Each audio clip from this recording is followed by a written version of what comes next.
Aleluias. Diga, eu vim. Mesmo em meio ao tempo ruim que está desde cedo, nós estamos aqui para cultuar ao Senhor, amém? Nós vamos adorá-lo em espírito e em verdade, continuar buscando o poder de Deus, continuar buscando a face do Senhor. Mas antes de adorar a Deus, eu gostaria de deixar alguns versículos para a igreja, amém?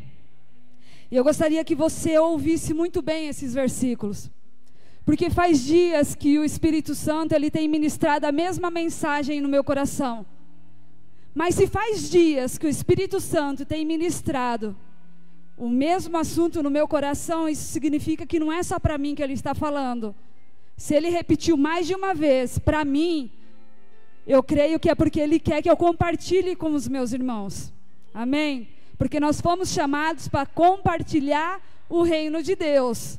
Nós não fomos chamados para sermos egoístas e desfrutarmos sozinhos. Nós fomos chamados para espalhar as boas novas. E é sobre isso que o Espírito Santo tem ministrado na minha vida.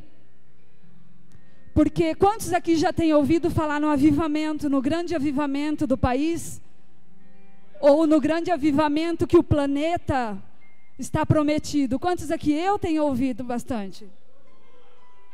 Mas tem um pequeno problema nesse grande avivamento que o Senhor espera, que o Senhor conta conosco aqui na terra. Lembrando que o Senhor, Ele não depende, Ele não precisa de nós. Somos nós que precisamos e dependemos dEle. Só que nós temos que entender que nós fomos eleitos, escolhidos, levantados, ungidos. Para quê? Para o propósito que Deus criou aqui na terra. Amém? E o que o Espírito Santo tem ministrado sobre o meu coração? Você está ciente que o Senhor disse que Ele voltaria? Quantos estão cientes que o Senhor disse que Ele voltaria? Eu também estou. E isso que é o perigo. Porque a humanidade está vivendo como se Ele não fosse voltar. A humanidade tem vivido como se Jesus não estivesse voltando. Nós, estudantes da Escritura Sagrada, sabemos que a maior obra já foi consumada, não há o que fazer, amém? A maior obra já foi consumada e é a cruz. Nós sabemos disso. Mas Jesus, Ele disse: ide, pregai o evangelho a toda criatura, para que todos que creem sejam salvos e tenham a vida eterna e não pereçam mais. Não foi isso que Jesus disse para nós? Só que estamos vivendo dias em que as pessoas estão dizendo que não sabem falar do amor de Deus, que tem vergonha de falar do amor de Deus. Fala-se em avivamento, fala-se em Jesus está voltando, mas esquece que Jesus disse para você pregar o evangelho a toda criatura. Está acontecendo tudo que a Bíblia diz que ia acontecer, todos os sinais, todas as estações. Jesus disse para olharmos para a figueira, para as estações, para as folhas, e saberemos que tempo estamos vivendo. E olhando para as estações, para os acontecimentos ao nosso redor, sabemos que sim, estes são os últimos dias, que nós somos a última geração. Sabemos disso, amém? Só que não temos pregado o evangelho a toda criatura. Muitos estão se escondendo. Deus tem dado talento e nós estamos enterrando, e pessoas estão perecendo. Nós sabemos que por estudo, quantos bilhões de habitantes o planeta Terra tem? Só que mais de 2 bilhões ainda não conhecem a palavra de Deus. Se você for pesquisar a fundo, pesquisa mesmo, em jornais, na internet, você vai ver o tamanho da população que ainda não conhece o amor de Deus. E nós estamos falando que estamos vivendo avivamento, que estamos preparados para a volta de Jesus, quando na verdade nós não estamos, porque não estamos pregando o evangelho. Ah, mas eu não sei falar do amor de Deus, eu não sou igual ao apóstolo que fala brincando de olho fechado, que conhece a Bíblia de trás para frente, como os presbíteros que dão aulas, que pregam nas ruas, no trabalho. Eu quero ler um versículo para você, que se encontra lá em João 3,16, e todos nós conhecemos, que é: porque Deus amou o mundo de tal maneira, que deu o seu Filho unigênito, para que todo aquele que nele crê não pereça, mas tenha vida eterna. Você não consegue falar isso para alguém que está no ponto de ônibus? Que Jesus morreu por ele, que se ele crer ele vai ter vida eterna? Você não consegue falar para o teu vizinho que há um único Deus, que o véu foi rasgado, que ele não precisa se prostrar diante de São ninguém, de Maria, não sei das quantas, porque o véu rasgou e ele pode falar direto com o Deus Criador dele. Você não consegue falar isso. Isso é propagar o amor de Deus. Isso é falar do Evangelho de Deus. Isso é salvar uma alma. Isso é mostrar para ela que existe um céu, que existe uma eternidade, que existe uma obra que foi consumada em prol da vida dela.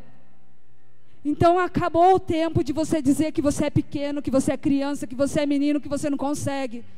Porque para Jesus voltar, Ele conta com você. A palavra do Senhor vai dizer lá em Isaías 55, 10 e 11 assim: assim como a chuva e a neve descem dos céus e não voltam para eles sem regar as terras, fazerem-na brotar e florescer, para ela produzir semente para o semeador e para o pão que come, assim também ocorre com a palavra que sai da minha boca. Ela não voltará para mim vazia, mas fará o que desejo e atingirá o propósito para o qual a enviei. Ou seja, toda palavra que você lançar sobre o amor de Jesus, sobre o Evangelho, ela nunca vai voltar vazia.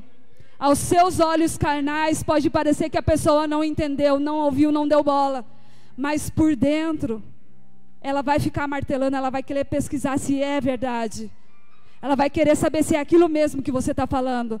A palavra do Senhor está dizendo: toda palavra com propósito, toda palavra com propósito que sai da nossa boca, ela nunca volta vazia, ela sempre encontra o lugar certo de ir. O que eu gostaria de deixar para vocês, irmãos, é que Jesus, Ele conta com a minha vida e com a tua vida para Ele voltar. João 20, eu quero ler para vocês, que é uma palavra que faz a gente pensar, repensar, remoer e pensar novamente. Diz assim: no primeiro dia da semana, Maria Madalena foi ao sepulcro de madrugada, sendo ainda escuro, e viu a pedra tirada do sepulcro. Correu, pois, e foi a Simão Pedro e a outro discípulo, a quem Jesus amava, e disse-lhes: levaram o Senhor do sepulcro, e não sabemos onde o puseram. Então Pedro saiu com outro discípulo e foram ao sepulcro. E os dois corriam juntos, mas o outro discípulo correu mais apressadamente do que Pedro, e chegou primeiro ao sepulcro. E abaixando-se, viu no chão os lençóis. É para isso que eu quero que você atente. Abaixando-se, viu no chão os lençóis. Ou seja, os lençóis que estavam em volta ao corpo de Cristo. Todavia não entrou. Chegou, pois, Simão Pedro, que o seguia, e entrou no sepulcro e viu no chão os lençóis. E que o lenço que tinha estado sobre a sua cabeça não estava com os lençóis, mas dobrado num lugar à parte. Então entrou também outro discípulo que chegara primeiro ao sepulcro e viu e creu. Viu e creu no quê? Que Jesus havia ressuscitado. Só que muitas das vezes, quando nós lemos esse versículo, o que passa despercebido é que todos os lençóis que estavam em volta ao corpo de Jesus estavam jogados no chão, porque ele ressuscitou, o anjo veio e buscou ele. Mas aquele lençol, aquele lenço que cobriu o rosto de Jesus, ele teve o cuidado de pegar, dobrar e colocar do lado, porque ele sabia que os amados dele, aqueles que tinham estado com ele, ia ver aquilo, ia entender o que ele queria dizer. E pesquisando essa história, muitos rebatem, muitos teólogos rebatem, mas eu vou crer naquilo que o Espírito Santo ministrou na minha vida. A história vai dizer que quando o Senhor, com S minúsculo, ou seja, o patrão, o rei, o chefe, ele acabava uma refeição, ele pegava o lenço que ele limpava a boca e jogava. Se ele jogasse de qualquer jeito amassado, e o servo que estava ali de prontidão para servir, para colocar a mesa ou para tirar a mesa, sabia o quê? Sabia que ele tinha terminado e que podia limpar a mesa, recolher tudo da mesa, tirar o resto do alimento, tirar os pratos, os talheres, inclusive o lenço amassado. Mas se aquele senhor que estava fazendo aquela refeição na mesa dele, pegasse o guardanapo, dobrasse e se retirasse, o servo não poderia ir até a mesa e retirar o resto, porque aquilo significava que ele deu uma pequena saída para fazer algo e que ele ia voltar e comer novamente. E é nisso que eu quero crer.